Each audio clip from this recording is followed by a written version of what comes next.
Sudah ada rencana istri saya ini namanya Jonas Papahan. Tulangnya lebih.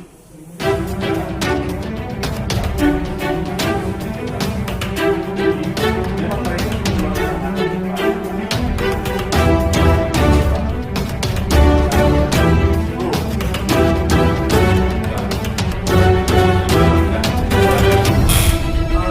Bang Richard sebelum mencari posisi kalah, Bang Richard ada adik di. Oke, selamat sore Bung Richard. Bagaimana kabarnya Selamat selalu? sore Bang Gonggong. Gimana kabarnya? Sehat? Ya, puji Tuhan sehat bisa sampai di tempat ini. Ini saya secara pribadi sangat terkejut ini Bang Richard, apa gerangan yang ada di benak Bang Richard sehingga sampai di ruangan kita di sore hari ini. Informasinya dari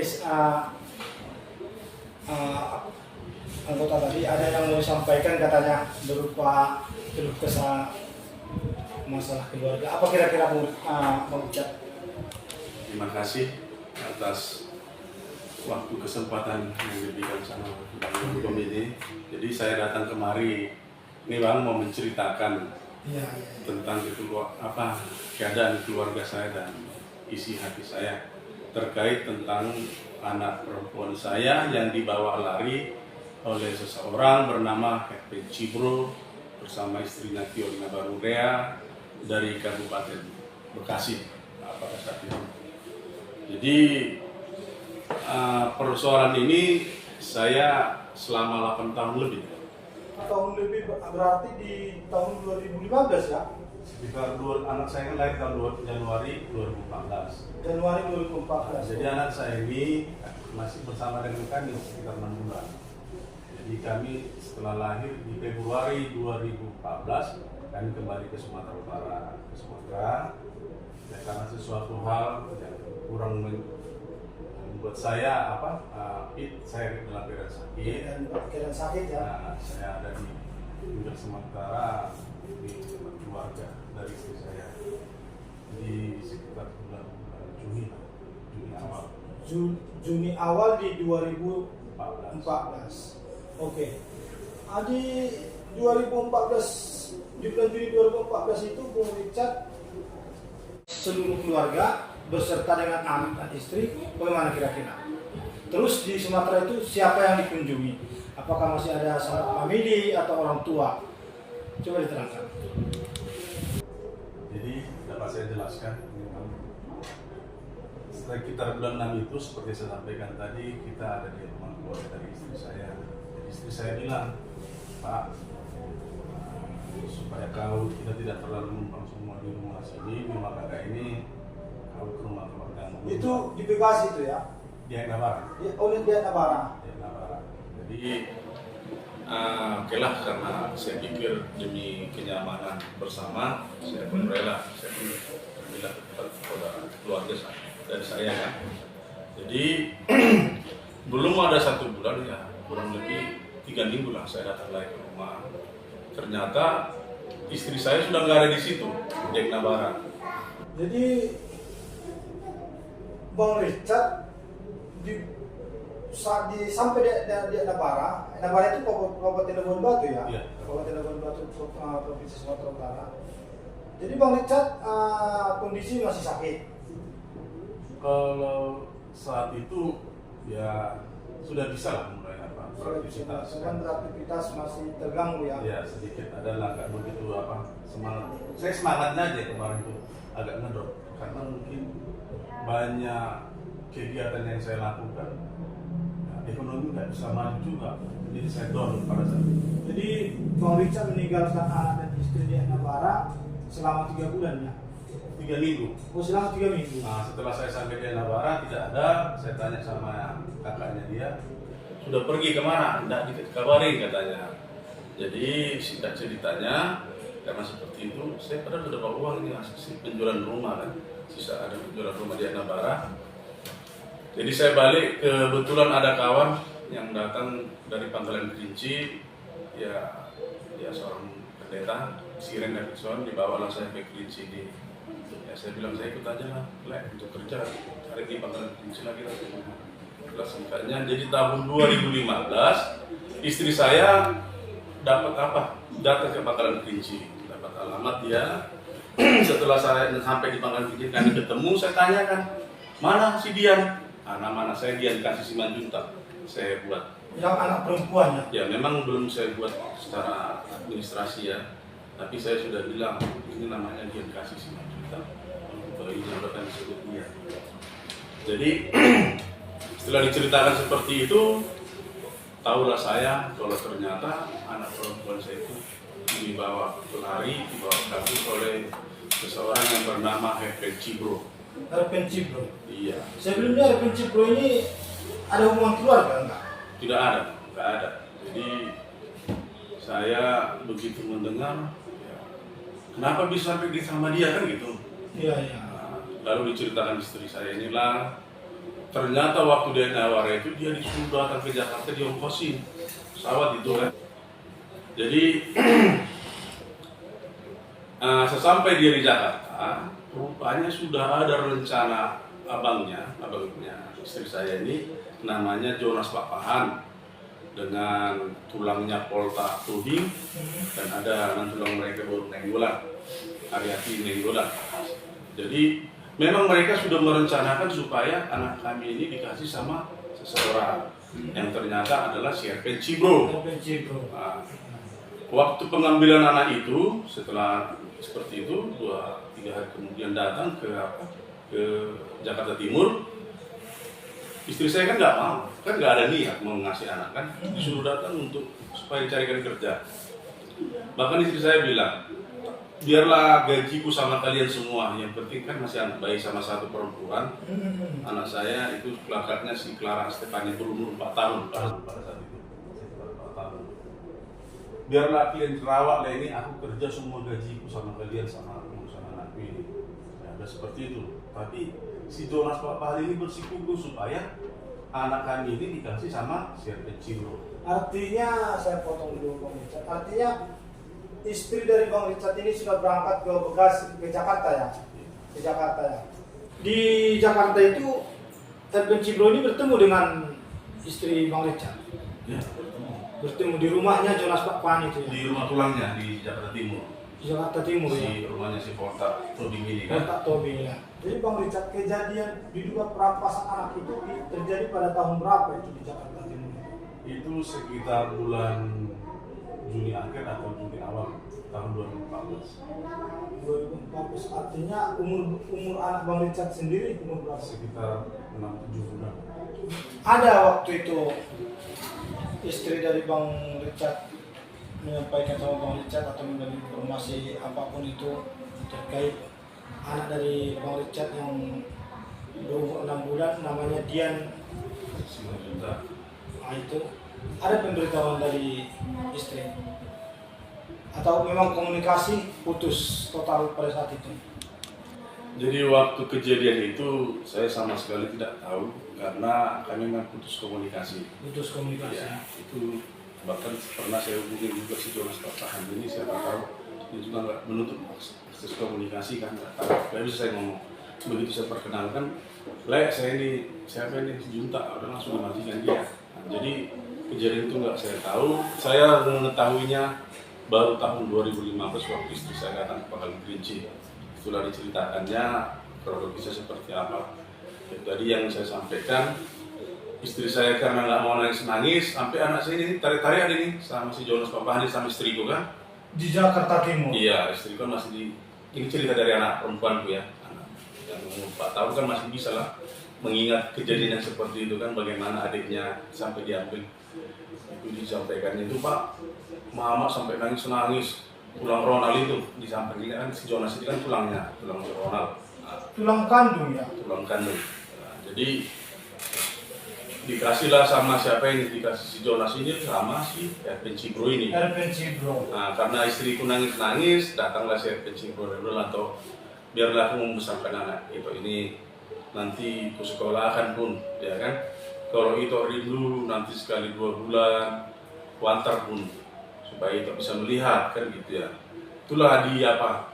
Tapi karena istriku juga nggak bisa berdaya ya, karena dia datang pun ke sana, diongkosin, uangnya pun sepeser pun tidak ada, kan kira-kira gitu. Jadi ya hanya bisa menangis lah kan, hanya bisa menangis ya.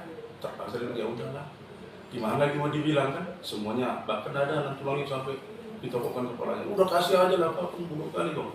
Gimana kamu kerja kalau ada anak bayi ini? Padahal istriku sudah bilang sama bulu tulang ini, bulu tulangnya, biarlah kamu yang merawat. Orang itu udah mau. Cuma si Jonas Papa ini ngotot supaya dikasih Kepada saudara RPC. kepada si RPC Bro ini kan. Nah, itulah ceritanya waktu di Jakarta. Jakarta Timur. Nah, jadi di Jakarta Timur. Jadi setelah itu kami kan nggak tahu, udah nyampe di Kerinci istriku dan ceritakan seperti itu, saya nggak tahu lagi harus berbuat apa-apa. Ya kalau saya sebagai yang manusia yang tak berdaya ini, ya kita sebagai manusia hanya bisa berdoa lah Tuhan, tolong gimana ceritanya lagi, semua sudah nggak ada lagi nih. Komunikasi sama orang Serpenci Bro pun bukan yang infokan kan, nggak ada yang menginformasikan. Dan ya saya lanjut. Di tahun 2021 lah, akhir ya, saya mencari-cari lah ini. Karena kan sudah Setelah bertemu dengan istri Bang Richard ya. Saya coba cari-cari lah lewat Facebook. Facebooknya si Herpenci Bro. Herpenci Bro akunnya kan. Saya cari-cari, saya tanya istri saya, ini kira-kira orangnya? Saya bilang seperti, saya menunjukkan ke HP itu kan ke handphone. Kayaknya iya, masih gini kan. Sampai akhirnya cocokkan lagi. Anak itu, ada anak umur 5 tahun itu. Dan si RPC Bro ini baru menggunakan Facebooknya itu tahun 2020. Sebelumnya dia mungkin menghilangkan jejak lah dulu kan. Jadi ya namanya itulah petunjuk dari Yang Maha Kuasa. Dapat. Saya pun coba saya cari lah ini ke Sidikalang. Pokoknya tinggalnya di Sidikalang kan. Setelah di Bang Richard sebelum mencari ke Sidikalang, Bang Richard ada ADD pertemanan di Facebook enggak? Belum ya? Belum. Bagaimana tahu Bang Richard bahwasannya RPC Bro ini bertempat tinggal di Sidikalang? Dari Facebooknya. Dari Facebooknya ya? Profilnya kan disebut. Kebetulan dia sempat menjadi salah satu ketua ormas kan. Bisa disebutkan namanya kan ormasnya. Dibuatlah situ. Tentu kan mudah ini bagi saya. Ini mudah ditemukan. Sama mungkin seperti ya kalau mencari rumah seseorang yang kebetulan agak dikenal, familiar ya, dapatlah kan. Jadi cari akhirnya dapat rumahnya. Jadi Bang Richard berangkat ke Sidikalang itu luas loh Bang Richard. Sidikalang itu kabupaten dan Sidikalang itu ibu kotanya Kumbang Asli itu. Berapa hari Bang Richard bisa bertemu dengan RPC Bro itu? Jadi saya mencarinya itu di Yang Maha Kuasa ya. Tidak susah saya mencari itu. Tidak susah ya? Tidak susah. Karena saya tanyakan sama orang-orang setempat. Kenal siapa ketua ini? Ormas ini saya bilang gitu. Oh ini siapa? RPC Bro katanya. RPC Bro. Ya. Saya tanya. Rumahnya kira-kira di mana? Ada di daerah sana, di Jalan Runding ya kan? Di Jalan Runding itu saya cari. Ketemu lah kan. Tapi saya ketemunya itu rumahnya. Saya datang masuk ke rumahnya. Saya kebetulan saat itu saya diterima oleh abangnya si RPC Bro. Abang kandung dari RPC Bro. Abang RPC Bro yang bertemu saya kan, dan mamanya. Jadi si RPC Bro ini tinggal dia di rumah orang tuanya. Di orang tuanya, ada rumah orang tuanya, karena kebetulan dia ini si RPC Bro anak paling bungsu. Anak paling bungsu ya. Kalau ya ada Batak, anak paling bungsu tinggal di tempat orang tua ya. Kira-kira seperti itulah kan. Jadi yang saya sangat setelah saya tanya, saya tanya-tanya sama abangnya di mana biasanya dia nongkrong, main, ditunjukkanlah kalau dia biasa santai-santai nongkrong sama kawan-kawannya di warung kopi. Jadi yang kebetulan paribannya pariban dari anak tua istrinya, marga Tarigan, kalau nggak salah Tarigan, depan kantor Bupati Kabupaten Dairi, di situ ada warung kopi. Jadi di situ saya lihat, begitu saya lihat dia langsung begini, kan gitu ya. Pensi bro itu. Iya, jadi saya bilang sama kakaknya kan, saya datang ke rumah kakaknya ini, tolong panggilkan dia, biar kakaknya ngobrol bagus-bagus di sini, saya bilang gitu. Kebetulan dia orang itu lagi apa sama kawannya ada kegiatannya. Kalau saya lihat sih seperti main judi mereka itu kan. Nah, saya lihat anak perempuan juga mirip ya, namanya darah daging kita kan, kita langsung tahu inilah anak saya kan gitu ya. Tapi saya kan pada saat itu saya nggak berani ngomong. Kenapa? Saya kan juga menjaga anak saya ini juga supaya jangan langsung terkejut kan gitu ya. Nah, saya berharap tadinya ada etikat baik lah. Tidak baik seperti apa, biar bagaimanapun ya, saya sudah sampaikan, oke lah kalian sayang, tapi sayang jangan melanggar hukum. Nah, sesuai undang-undang, sesuai hukum yang berlaku, ya warna harus dirawat semua. Jadi setelah bertemu dengan Pensi bro, ada upaya persuasif yang dilakukan dengan pihak keluarga daripada Pensi. Saya sudah lakukan. Tapi tidak membuahkan hasil ya bang ya. Saya sudah datang ke rumahnya itu untuk adakan sebuah pendekatan persuasi dan untuk kekeluargaan, tapi dia nggak mengindahkannya. Bahkan pernah saya telepon, gimana baiknya kita buat lah ya. Saya bilang ini saya Richard Simanjuntak, anak perempuanku, bayi perempuanku yang kalian bawa dari Bekasi itu kan anakku. Kan wajar dia harus mengenal aku sebagai orang tuanya, bisa kami komunikasi, bisa ngobrol sama istriku sama anak-anakku kan. Bawalah jalan-jalan atau gimana kan gitu, gimana solusinya kita buat. Dia malah nantang, bahkan dia ada perkataan dia yang bilang, gimana kita jumpa biar cincangi kau katanya kan. Jadi aku bilang, jangan gitu lah. Aku kemarin udah datang ke rumahmu, datang aku ke hadapanmu sendiri ya, aku bilang. Di situ clear semua, nggak usah lah bahasa cincang-cincang. Udah orang tua kita ini, saya bilang, kalau yang kayak gitu di mop-mop lagi kan nggak masuk lagi, udah capek lagi begini di mop-mop. Jadi karena nggak ada etikat baik itu bang, saya buatlah ini pengaduan ke Polda Sumatera Utara. Polda Sumatera Utara. Ya, di Polda Sumatera Utara waktu itu Kapoldanya masih Bapak Panca Simanjuntak ya. Nah, direspon sama bagian bidang renaktanya. Itu setelah diadakan pemintaan keterangan, saya sebagai pelapor, saksi-saksi juga daftar lapor, disarankan untuk dimediasi. Ya, mediasi. Yang bagi saya ini apa? Saya ini kan bukan orang awam, saya orang buta hukum, saya bukan orang hukum, itulah bahasanya. Tapi bagi saya selama 1,5 jam tuh, Bang. Saya bilang, saya mau anak saya dan proses juga dilanjutkan, proses hukumnya. Ya karena kalau berdamai aja. Tapi kan proses hukum kan itu sebenarnya. Ya menurut saya sih. Ya, tapi karena saya juga menghargai di situ ada pihak penyidik Polda Sumatera Utara dan bagian perlindungan anak ada juga situ, Pak Saripudi namanya. Jadi saya bersikukuh selama 1,5 jam mereka itu membujuk saya supaya mau berdamai. Tapi karena mereka iming-imingin, Pak nanti anak bapak tetap sama bapak, akan kembali sama bapak. Tapi pelan-pelan Pak, jangan hari ini langsung. Kenapa? Supaya anaknya nggak sok, bilangnya. Saya bilang kalau orang ini mau terus terang pasti bisa menerima. Tapi walaupun begitu, karena sudah capek memang sampai malam dibujuk-bujuk. Terakhir dibuatlah perjanjian, perdamaian dengan perjanjian. Di situ ada dibuat, saya diberikan diberikan akses untuk komunikasi baik melalui telepon, video call seperti itu ya. Baru berkunjung, ya baru.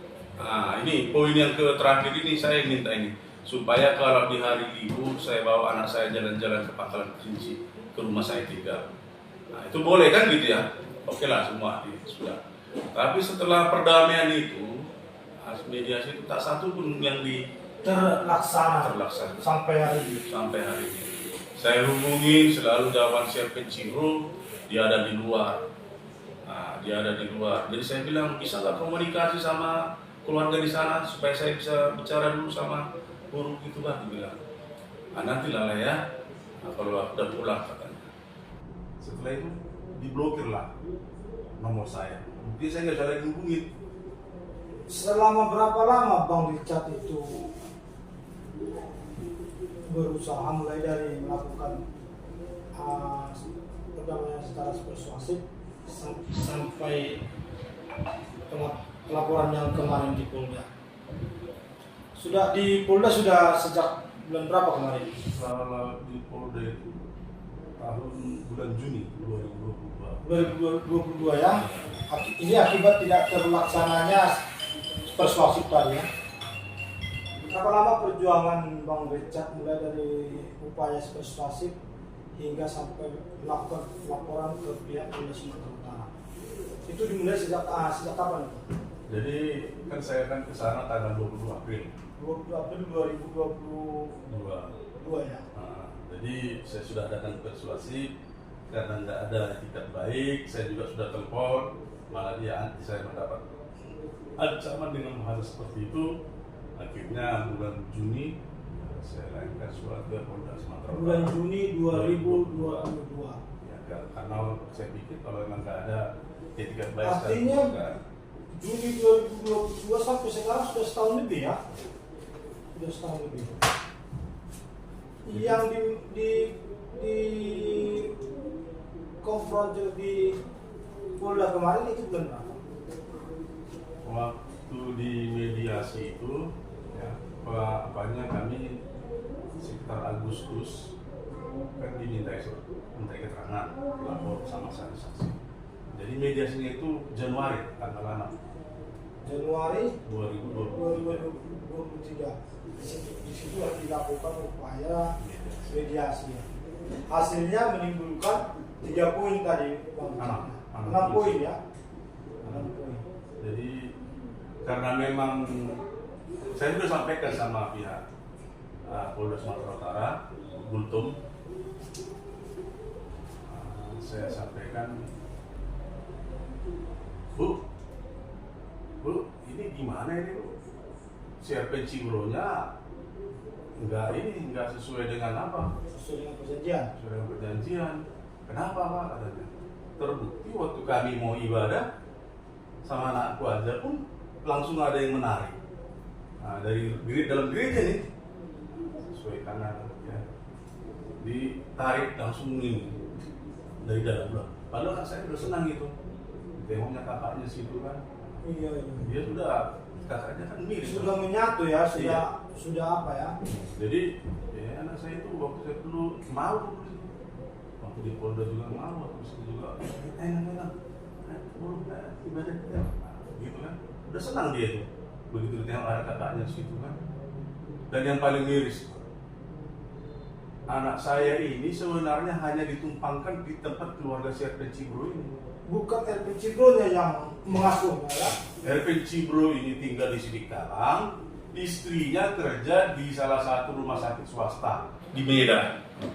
Nah, kalau nggak salah nama rumah sakitnya Rumah Sakit Teguh Murni.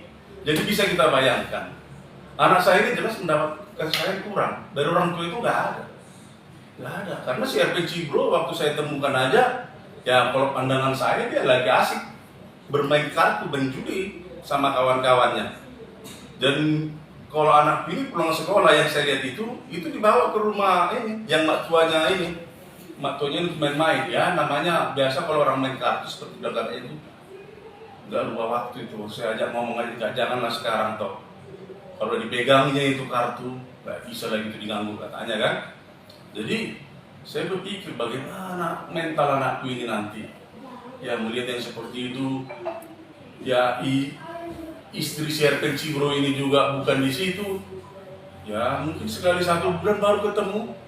Jadi saya pikir ini juga udah jelas anakku terlantar juga. Tapi saya heran, kenapa orang perlindungan anak dan Polda Sumatera Utara masih memberikan akses itu sama mereka?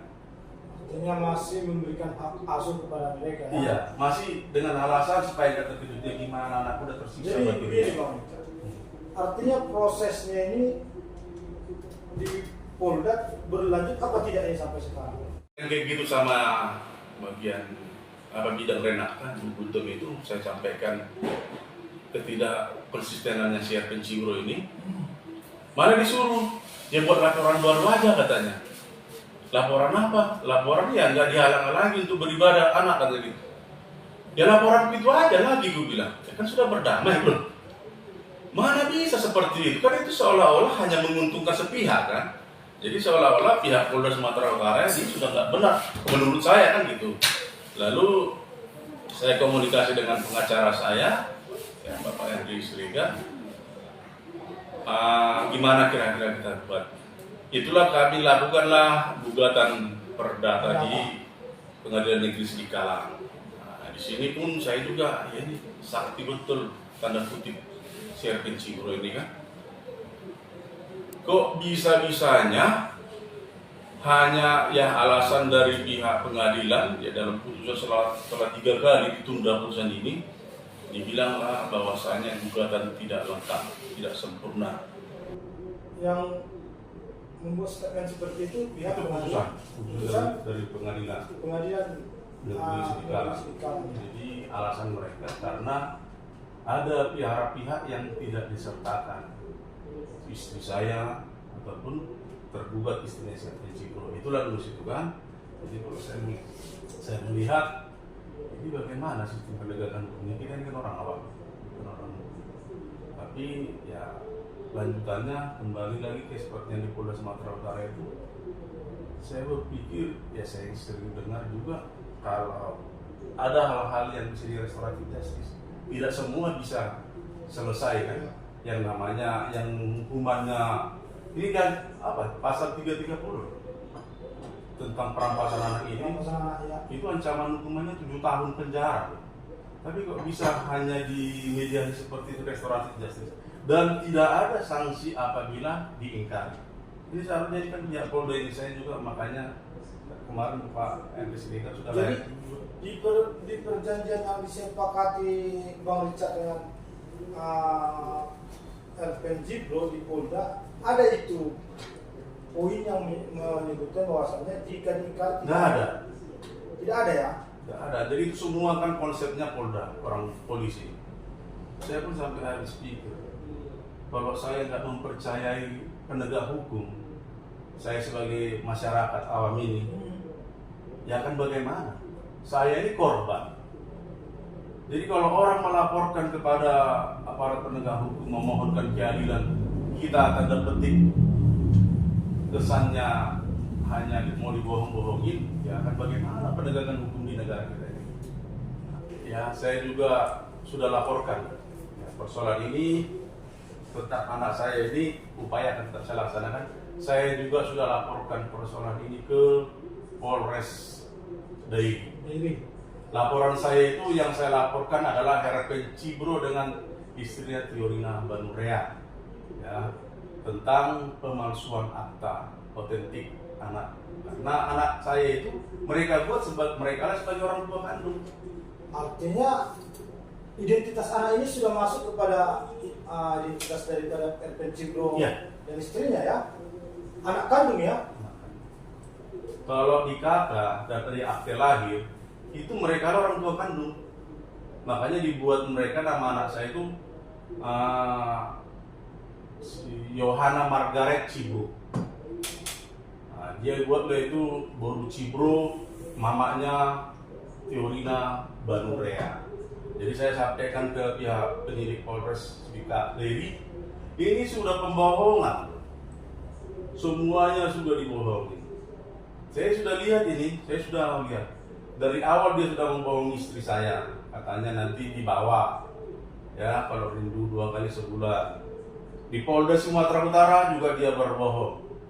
Dan yang lebih apanya lagi, berarti kan sudah ada perbuatan jahat dengan mengubah identitas ini, dan identitasnya itu di Kabupaten Bekasi diganti. Jadi tidak pernah dia ngomong yang namanya mau sekolah, jadi saya bikin identitasnya bagaimana katanya. Padahal identitas ini sudah dibuat di Kabupaten Bekasi. Artinya masih belum lagi pulang ke Sidikalang, mereka sudah ganti semua. Dan saya yakin ini Serpent Cibro kerjasama dengan Jonas Papahan karena surat bidan dari anak saya ini hilang. Diduga dicuri si Jonas Papahan ini dan istrinya, ya atas Linda Bursagala ini. Kenapa? Karena ada nama Margaret di situ. Di mana ceritanya? Ya, karena kan waktu dulu saya kan pernah ditanya setelah lahir anak saya kan, tanya situ ada tulangnya si Jonas Papan ini. Sama istri saya juga cerita, siapa namanya ini Pak? Kata istriku kan, namanya ini Dian kasih datang si Jonas, namanya ini siapa? Si Putri Margaret. Nah, istriku bilang Putri kan, Putri aja lah kita buat katanya. Datang si Jonas ini, enggak, namanya si Margaret Thatcher, wanita bertangan besi, saya masih ingat itu. Nah, jadi saya bilang udah, nama anak saya ini saya gendong Dian kasih Simanjuntak, inilah jadi terang yang menerangi hati, bilang kan pelita dia. Jadi itulah makanya dari kronologis ini saya ini jadi apatis dengan aparat penegak hukum di wilayah Sumatera Utara. Saya janganlah kesan sumut semua urusan menggunakan uang tunai, janganlah seperti itu. Itu sudah paradigma yang buruk seperti itu harus dihilangkan. Harapan Bang Richard pada penegak hukum khususnya Polda Sumatera Utara supaya Bang Richard itu bisa mendapatkan hak asuh yang mutlak terhadap anak Bang Richard sendiri. Apa kira harapannya? Jadi berdasarkan undang perlindungan anak ya, itu kan yang orang anak itu kan diasuh oleh orang tua ya, orang tua kandungnya kan itu yang itu jadi ya ayolah ada acuan kita undang-undang ya. Dan juga saya berharap ya, karena undang-undang itu sudah mengatur dan anak itu juga dititipkan sama Tuhan juga sama kami ya, dan sistem adat Batak ya, baik pun di suku mana saja pun kan ada istilah bin, berarti anak dari itu tidak boleh dihilangkan. Ini kan sudah ada perbuatan jahat, saya mau anak saya dikembalikan ya sesuai dengan undang-undang dan peraturan yang ada, dan pelakunya itu ya sesuai dengan undang-undang juga ya harus ditangani juga. Kalau memang bersalah seperti itu ya dia dituntut sesuai dengan undang-undang yang berlaku di negara kita. Itu yang saya rasa. Itu harapannya seperti itu juga para penegak hukum di Sumatera Utara khususnya Polda Bang Richard ya. Polda Sumatera Utara dan Polres Deli. Oke. Terima kasih kepada Bang Richard sudah berkesempatan datang untuk menceritakan kisahnya. Saya Gunggung Supriyadi Simanjuntak ingin berpesan kepada penegak hukum, khususnya penegak hukum yang ada di Polda Sumatera Utara. Saya mendorong kepada penegak hukum Polda Sumatera Utara, Bapak Agung Setia Effendi, Agung Imam Setia Effendi ya, yang bekas Polda dari Provinsi Riau. Harapan saya agar kembali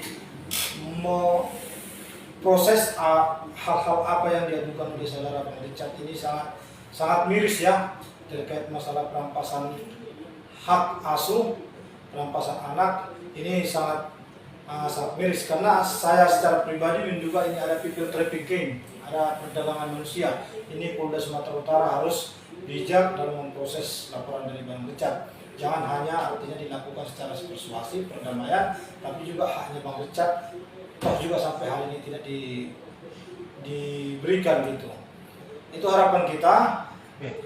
Saya juga dari surat dari pengacara Bapak Henry Srega, itu sudah menyuratin di ruas sidik Polda Sumatera Utara, dan permintaan kami yaitu supaya diadakan kembali gelar perkara untuk tentang perampasan anak ini dari orang tua yang sah, itu secara undang-undang.